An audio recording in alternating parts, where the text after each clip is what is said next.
qui est un homme, quoi. Les femmes veulent des hommes et nous on veut des femmes. On veut pas des femmes qui se comportent comme des bonhommes. Une femme qui crache par terre, tu vois. Qui fait des dribbles, qui est habillée comme une Kaira et qui marche, j'en ai connu des comme ça. Elle marche comme les footballeurs qui sortent à Clairefontaine, elle balance du dos là. Tu fais mais qu'est-ce que c'est que ce dos argenté?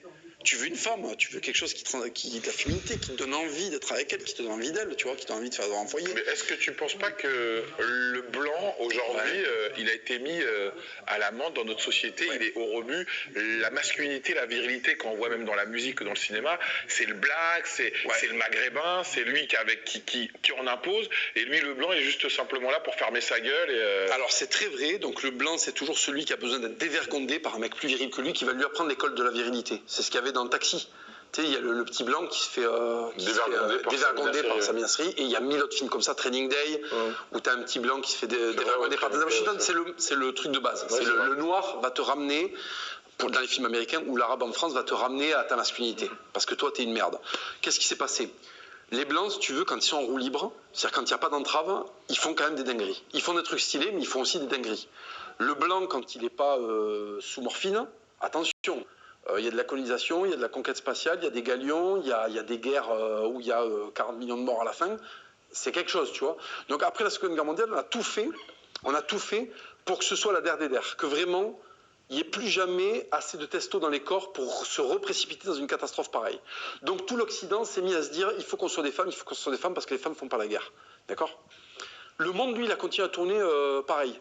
C'est-à-dire que pendant que les Blancs étaient en train d'apprendre à faire pipi assis, t'avais toujours des Congolais qui allaient éclater des léopards pour se faire des parures parce que c'est stylé, mec. Encore aujourd'hui, non mais je te le dis, encore aujourd'hui, les hommes d'État qui représentent l'État, quand ils sont en habit traditionnel, c'est-à-dire avec le raffia, il y a des trucs en léopard pour montrer la puissance, mec. Ils n'ont pas oublié ça. En Espagne, quand le taureau, il arrive à gagner le taureau, on lui donne la queue et les oreilles, mec. C'est un truc de chasse de la préhistoire, ça. Quand on te remet les attributs de l'animal, tu vois, tu as la queue et les oreilles, c'est la récompense, tu vois. Et en fait, le monde a continué comme ça. Il y a des parties du monde qui ont continué comme ça. Et le blanc, pendant ce temps-là, il est habitué à serrer les cuisses pour pas faire du manspreading quand il est dans le métro, si tu veux. Donc qu'est-ce qui se passe? L'Occident s'est enthousiafié à un degré, mec, mais c'est la folie. Et pendant ce temps, le Renoir et le Rebeu, ils sont restés sur les trucs de leurs ancêtres. Mais attention, parce que le travail qui a été fait avec les Blancs, qui a conduit les Blancs à être des merdes aujourd'hui, ils sont en train de le faire avec les Arabes, et ils le feront un jour avec les Noirs. Comment ils font avec les Arabes? Ils commencent à sortir des Bilal Hassani, ils commencent à sortir des mecs comme ça, ils te montrent de plus en plus des homo arabes, ils expliquent que tu peux être rebeu. Il y a de plus en plus de fiction, c'est France 2, où ils te représentent des Arabes qui ont le droit d'être fragiles, et c'est mignon qu'ils soient fragiles. Ça, c'est le début, c'est ce qu'ils ont fait avec les Blancs. Et tu vas voir que l'émergence du noir avec le... Tu sais, tu connais ce noir là qui a des... Il a le nœud papillon et des lunettes rondes, là, tu sais, qui écoute de la soul, il a des ourlets, il a un corps de lâche. Dans sa tribu, tout le monde l'aurait renié, tu vois, il aurait pris des tartes par les ancêtres. Et ben à Paris, on va lui dire, c'est ça le modèle, tu vois. Donc ils sont en train aussi, ils vont le faire avec vous. Parce que le but, c'est que les puissants n'aient plus de masse contestataire. Parce qu'en fait, c'est ça, in fine, la virilité, qu'est-ce que c'est? C'est pas uniquement la masse physique, ce que tu veux, c'est une attitude.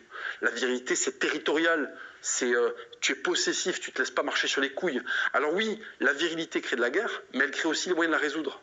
La virilité, elle crée des embrouilles, mais ces embrouilles permettent qu'après il y ait de la paix. Tu comprends le délire? Donc en fait, la virilité, c'est un régulateur. Il y a des excès qui vont avec, et il y a tout le bien aussi qui va avec. Quand tu vois le scandale de l'affaire Traoré ou l'affaire Zeller, on voit des policiers frappés à plusieurs